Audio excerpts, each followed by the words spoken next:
بسم الله الرحمن الرحيم عما يتساءلون عن النبأ العظيم الذي هم فيه مختلفون كلا سيعلمون ثم كلا سيعلمون ألم نجعل الأرض مهادا والجبال أوتادا وخلقناكم أزواجا وجعلنا نومكم سباتا وجعلنا الليل لباسا وجعلنا النهار معاشا وبنينا فوقكم سبعا شدادا وجعلنا سراجا وهاجا وأنزلنا من المعصرات ماء ثجاجا لنخرج به حبا ونباتا وجنات ألفافا إن يوم الفصل كان ميقاتا يوم ينفخ في الصور فتأتون أفواجا وفتحت السماء فكانت أبوابا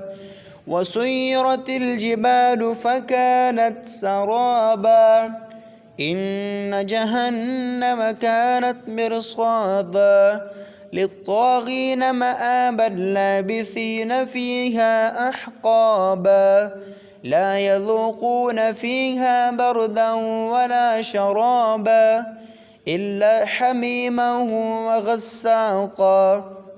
جزاء وفاقا إنهم كانوا لا يرجون حسابا وكذبوا بآياتنا كذابا وكل شيء أحصيناه كتابا فذوقوا فلن نزيدكم إلا عذابا إن للمتقين مفازا حدائق وأعنابا وكواعب أترابا وكأسا دهاقا لا يسمعون فيها لغوا ولا كذابا جزاء من ربك عطاء حسابا رب السماوات والأرض وما بينهما الرحمن لا يملكون منه خطابا يوم يقوم الروح والملائكة صفا لا يتكلمون إلا من أذن له الرحمن وقال صوابا ذلك اليوم الحق فمن شاء اتخذ إلى ربه مآبا إنا أنذرناكم عذابا قريبا